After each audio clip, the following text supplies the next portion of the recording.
Peace, family. It's good to be back. Now, let's get to work. Today's video deals with a very serious subject matter. Today, I want to talk about America's next war and why black men and women have no place in America's military. So let me begin with the ending. The end of this video is going to be me saying to you, stay out of the Army, stay out of the Navy, stay out of the Air Force, stay out of the Marine Corps, stay out of every branch of service in this country because you have no place in it. You have no purpose there. You were not born to go and fight for somebody who probably wouldn't urinate on you if they saw you on the side of the road on fire. I know that's some strong language, but I got to tell it to you like that. Stay out of America's military. Now, I can speak like this because when I was 16, 17 years old, I, like some of you, was just looking for a way to get out of the hood. My older brother had joined the United States Marine Corps, again, just to get out of the hood. And I was kind of halfway wanting to follow in his footsteps. So his recruiter came around, and of course he told me what I wanted to hear, pour some honey in my ear. But in the back of my mind, I felt that the military was no place for me. So when I graduated from high school, I found myself getting into a lot of trouble. And Tupac had a song that he made on the Me Against the World album called Death Around the Corner. Well, that's how I felt at that moment. I felt like I saw death around the corner, and something tragic happened to me that made me to know that I needed to get up out of the city of Houston, Texas. So I called that recruiter and I told him, say, man, come get me. I got to get out of here. And that's exactly what he did. Now, when he was recruiting me and I took what they call the ASVAB test, I scored very high on the test. And I remember him telling me, he said, Mr. Jackson, you are so intelligent, so smart. You're much smarter than your friends who took the test. They'll put you in accounting. They'll place you in an aircraft carrier and give you some kind of job there. They're going to put you with the smart people when you get in the military. They would never send you off to war.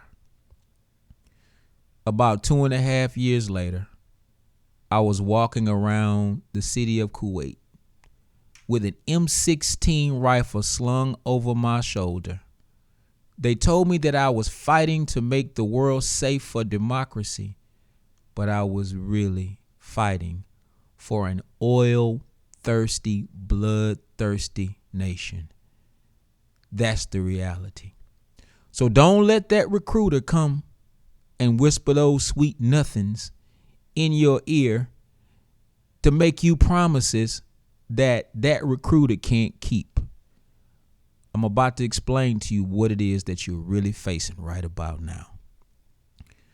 America's next war will only be a continuation of a long-standing war that has spanned the course of the term of many presidents.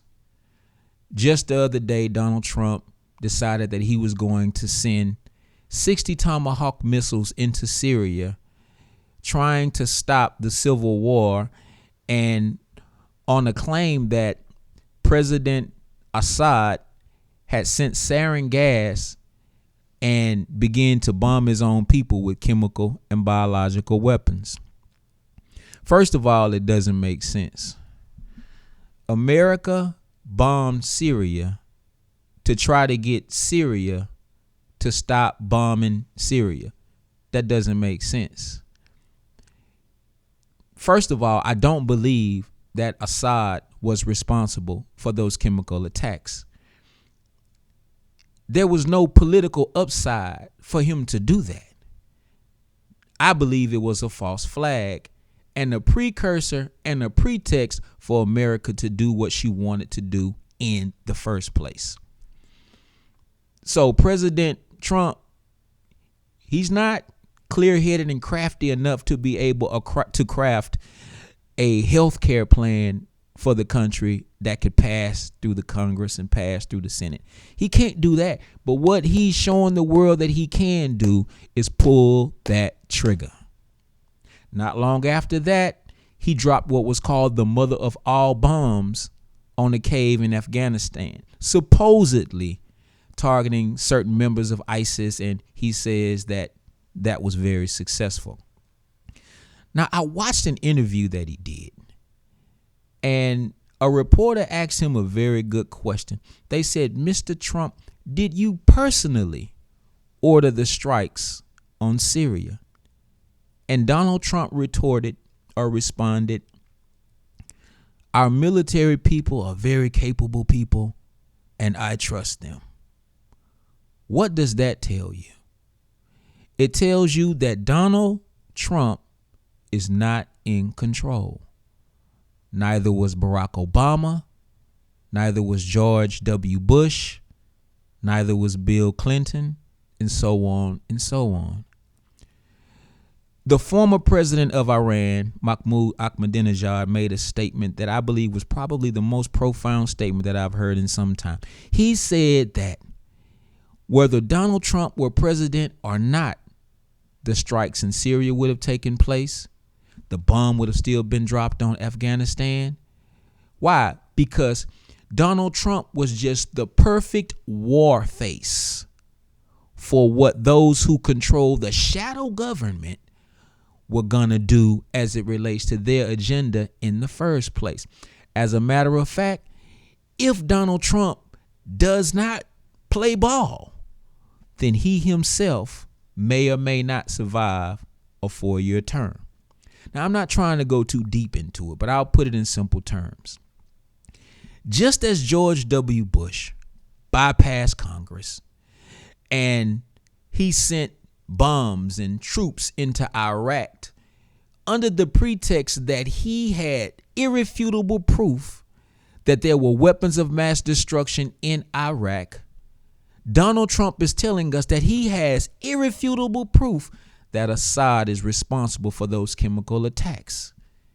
Just as Bush didn't show us the proof then, and later on we found out that there were no weapons of mass destruction, at some point we will find out that there was probably a third party responsible for those chemical attacks. And even if the Syrian government was responsible for those chemical attacks, answer this for me, Mr. Trump. If you're so against governments using chemical weapons to control the population, why do we not have clean water in Flint, Michigan to this day? And there are many other cities where there's still no clean water. You're not making the world safe for democracy. You're making the world safe for hypocrisy. So America's next war will be a war without end. America's next war will be a war that she will not win. The Honorable Elijah Muhammad said it like this. He said that American troops will go into this war in the thousands, but they will only return in the tens. So it does not matter how bleak your life looks right now, black man, black woman. And I'm speaking to all of the other oppressed people in this country. Do not be a fool. You have a trigger-happy president. He does not care how much blood is shed in order to execute the agenda of those who put him in that office.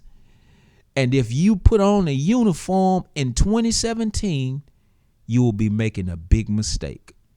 So we need everybody to sound the alarm and understand that since World War II, and maybe before then, I'm not a history buff, but every single war that America has fought in, you had black men on the front line in uniform, patriotic and valiant, giving their lives for America. Not only did we stand for the national anthem, we fell to our death trying to maintain the power of the brand of this country. But when we came back to America, just as we went to fight her enemy, we came back to America and we were treated like the enemy. In the year 2017, black people have never, ever, ever been in a position where we were seen like the enemy, not like we are seen today. Today is worse than ever. That's what I'm trying to say.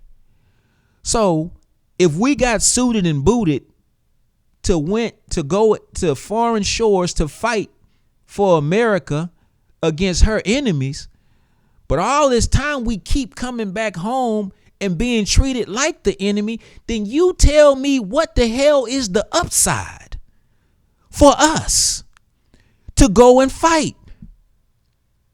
I said it once and I'll say it again. During a time of war, the only thing black that America cares about is oil. She does not care about you or me. And again, I can say this because I served.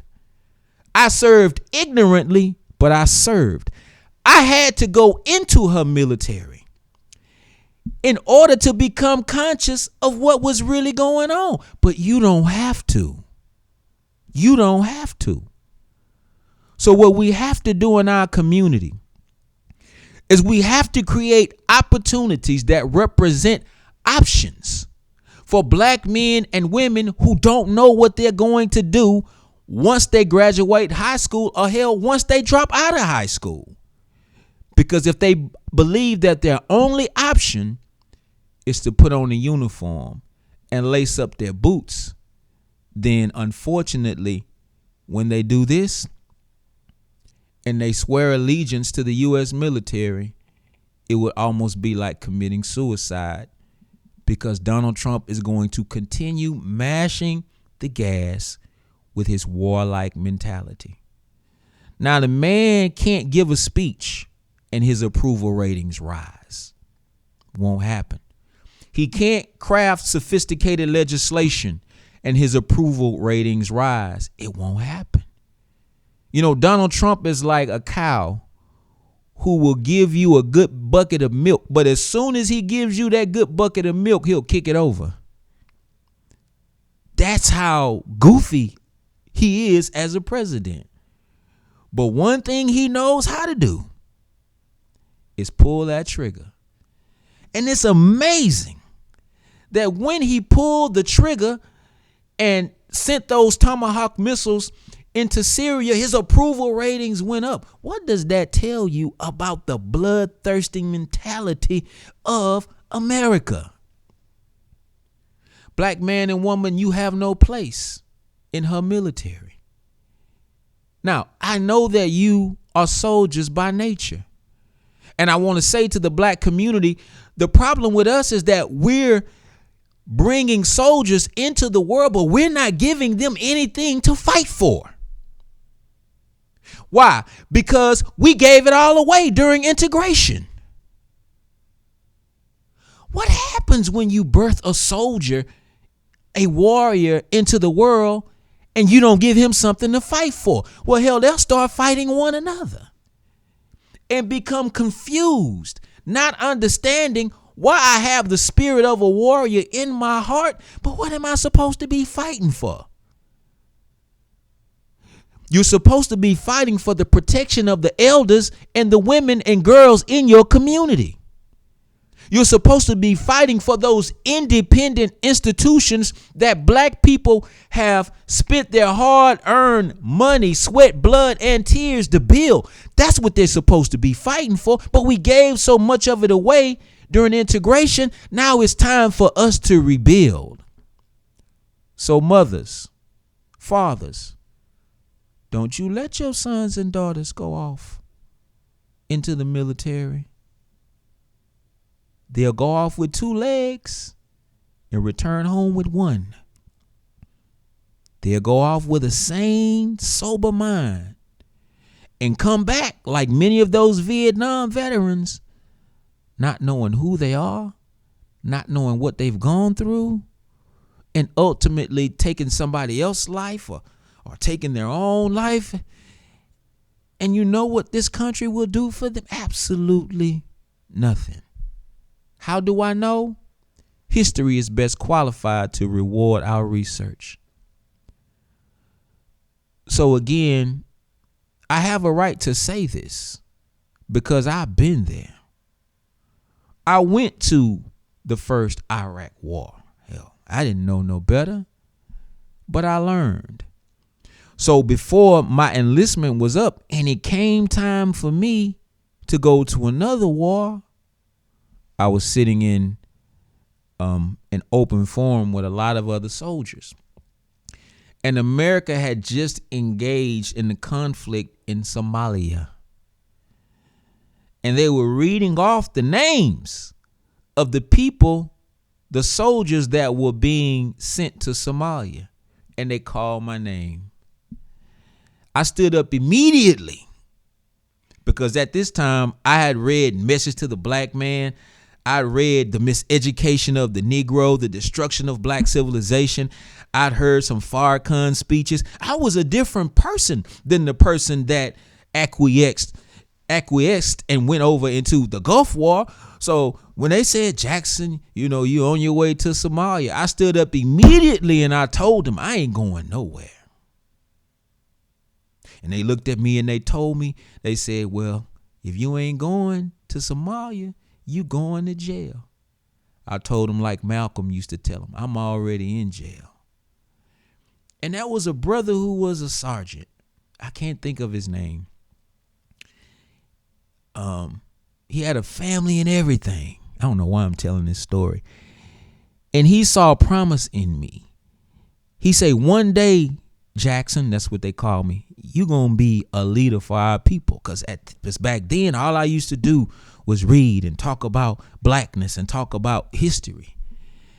And so that man volunteered to go to Somalia in my stead just so I wouldn't get in trouble. Now me, I was ready for the trouble, so I wasn't worried about that, but he did that. And they left me alone. I got out of the military, came back and started fighting for my people. So I believe that I went on that journey so that I can come back and warn other black men and women. The American military is no place for you. Your fight is right here to gain freedom, justice, and equality for your people. Peace.